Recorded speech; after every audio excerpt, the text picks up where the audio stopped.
जो हॉस्पिटल है उसको कोविड हॉस्पिटल घोषित कर रखा है। जब तक किसी की कोरोना पॉजिटिव की रिपोर्ट नहीं होगी तब तक वहां किसी को एडमिट नहीं किया जाएगा।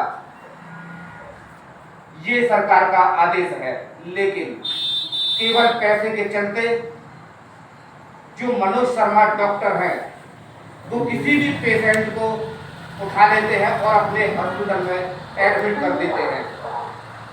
कहा जाता है कि जब तक 1 लाख, 1.5 लाख, 1,70,000 रुपए अगर किसी पेशेंट से नहीं लिए जाते तब तक पेशेंट को गाड़ी में या एम्बुलेंस में तड़पने देते हैं।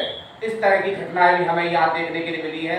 2 दिन पहले का वाक्य आपने देखा होगा, जो मनीषा के साथ में जो जीवन ज्योति हॉस्पिटल ने जो एक कृत्य किया था, जो उसकी जान ली थी। इसी तरह का अपराध सौरभ के साथ भी हुआ है। ये हमारे लिए भी बहुत दुख की बात है कि हम अपने अलीगढ़ शहर में एक ऐसे हॉस्पिटल को खड़ा देखते हैं जो कि वहां जिस किसी भी मरीज को जाया जाता है केवल वहां से उसकी एक बॉडी निकल के आती है। आज हमारे साथ उनके पिता मौजूद हैं। मैं उनसे पूछना चाहूंगा आखिर क्या हुआ था, किस तरह से आप अपने बेटे को वहां ले गए थे। क्या नाम है आपका? लेखराम जी, क्या हुआ था?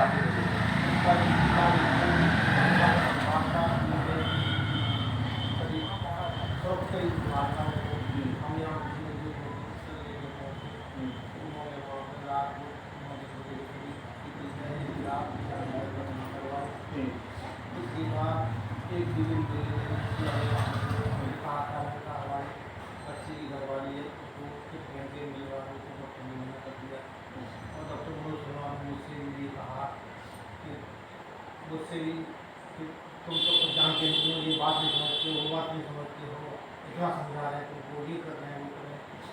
और उस बच्चे को भी वो लोग रात को हमें वो बताता था फ़ोन करके कि उसको ये लोग ये कहते थे, जो वहाँ पर मौजूद रहते थे कि तेरी तो हाथ बहुत नाजुक है और ज़्यादा गंभीर स्थिति है, ये मुझसे बात है।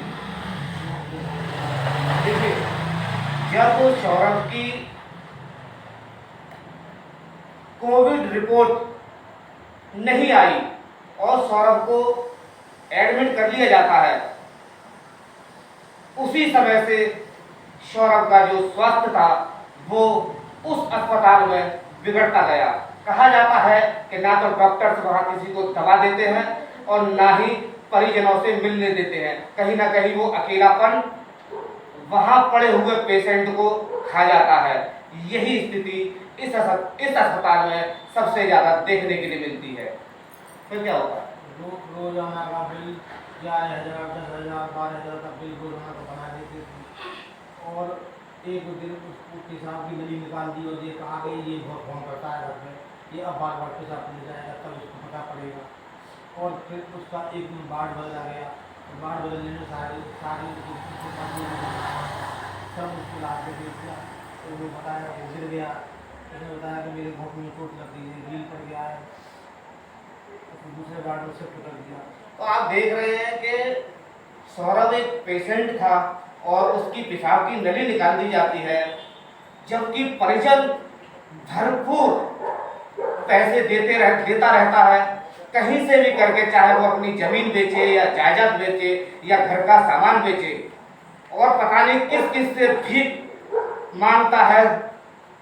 लेकिन अस्पताल का जो डॉक्टर जितने का बिल बनाकर देता है हर रोज, वो पैसे वहां चुकाए जाते हैं। उसके बावजूद भी सौरभ के साथ किस तरह की प्रताड़ना की जाती है आप देख रहे हैं। जबकि एक बच्चा जो कि अपने परिवार का लाडला है और उस बच्चे को अस्पताल में एडमिट किया जाता है, और जब उसे दिक्कत होती है, कहीं ना कहीं ये भी बताया जाता है कि जो सौरभ जो था वो एक छोटा मोटा डॉक्टर भी था, जो कि उसी के चलते अपने घर का लालन पालन कर रहा था। जब वो डॉक्टर था तो उसको इस तरह की सारी जानकारियां थी कि मेरे साथ क्या हो रहा है, डॉक्टर मुझे किस तरह से टॉर्चर कर रहे हैं, किस तरह से मुझे प्रताड़ित कर रहे हैं। बस यही बात उसे नहीं खलती थी। वो अपनी हर बात अपने माता पिता को बता देते थे। इसी के चलते सौरभ को वहां प्रताड़ित किया जाता था। फिर क्या होता है? इसके बाद इन्होंने कहा तो बी बी बैग होता है, माई बैग होता है, उस पर लाने की कोशिश, तो हमने कहा चलो ये लगा दो, ठीक हो जाए तो ठीक है। लेकिन उसकी स्थिति और बिगड़ती चली गई। कई बार इनकी रात को फोन आते थे हमारे पास कि इसकी तो स्थिति खराब हो गई है, हम लोग यहाँ से भागे जाते थे और फिर बताते थे कि अब ठीक हो गई है। तो वो बताता था हमको कि मेरी ऑक्सीजन आज कम कर दी इन्होंने, और दिखाने के लिए तो ये कहते थे कि 10 किलोमीटर चलेंगे, 12 किलोमीटर चलेंगे, लेकिन उसकी ऑक्सीजन को शायद जब कम कर देते थे तो कल खराब आता था। अच्छा, हमने सुनने में ये भी आया था कि एक बार उन्होंने ये भी कहा था कि अस्पताल में ऑक्सीजन नहीं है, लेकिन आपने कुछ रुपए जब जमा किए, जो आपसे पैसे की जो डिमांड की गई, तब जाकर वहां ऑक्सीजन उपलब्ध हुई थी। क्या ऐसा कुछ हुआ था?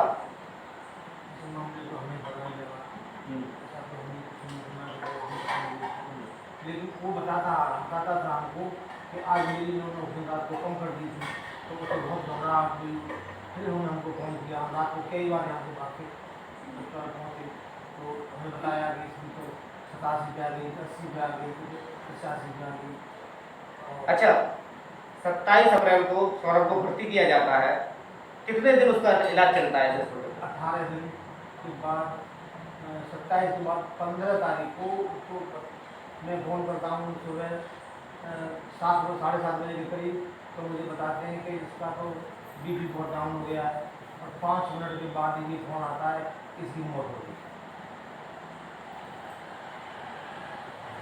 देखिए, सौरभ का कत्ल किया जाता है एक तरह से इस अस्पताल में।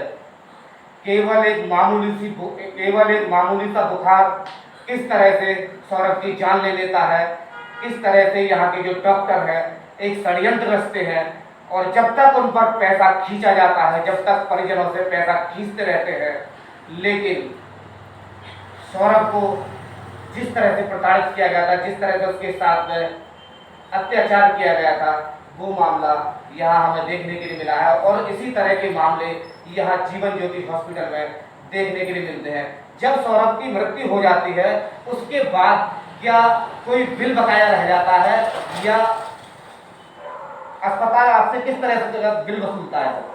उसी दिन सुबह 90,000 रुपये जमा कराए दवाई की, तब बॉडी दी थी आपको। देखिए, ये कहा जाता है कि जो गिद्धों की जो राजनीति करते हैं ना, वही चीज हमें यहाँ देखने के लिए मिलती है। एक तो इन्होंने उनके बेटे को, एक तो ये अस्पताल उनके बेटे को खा गया, और उसके साथ ही जो 90,000 रुपये का जो बिल था, जो फर्जी बिल था, उस बिल को इनसे पहले वसूला जाता है, और तब जाकर वो बॉडी इनको दी जाती है। अच्छा, मैं आपसे एक और बात पूछना चाहूँगा कि जो आपसे बिल मांगा था, क्या वो बिल आपके पास है, जो आपने रुपए जमा किए हैं अब तक? बिल पर मतलब बिल दवाइयों का बिल है, या अस्पताल का कोई बिल है जो आप बता रहे हैं 1 लाख जो आपसे 1.5 लाख रुपए जमा जो किए गए थे, वो बिल है आपके पास? वो बिल नहीं है, वो कागज बिल बना के फाड़ के दिया था। केवल कागज पर बना के दिया था, पक्का बिल कोई नहीं दिया था? पक्का बिल। देखिए, इस तरह के मामले यहाँ होते रहते हैं। एक रफ कागज दिया जाता है, उस पर एक फर्जी बिल बनाया जाता है, और उस पर ये मन मुताबिक अमाउंट उस पर भरते हैं, और परिजन केवल अपने बच्चे को या अपनी पत्नी को या अपनी सास को, जो भी उनका परिजन होता है, जो पेशेंट होता है, उसको बचाने के लिए वो बिल तुरंत पे कर देते हैं। कहीं ना कहीं इस अस्पताल की जो नाकामी है, इस अस्पताल के जो लाइसेंस हैं, ये रद्द कर देना चाहिए, और तुरंत इस अस्पताल को सील कर देना चाहिए।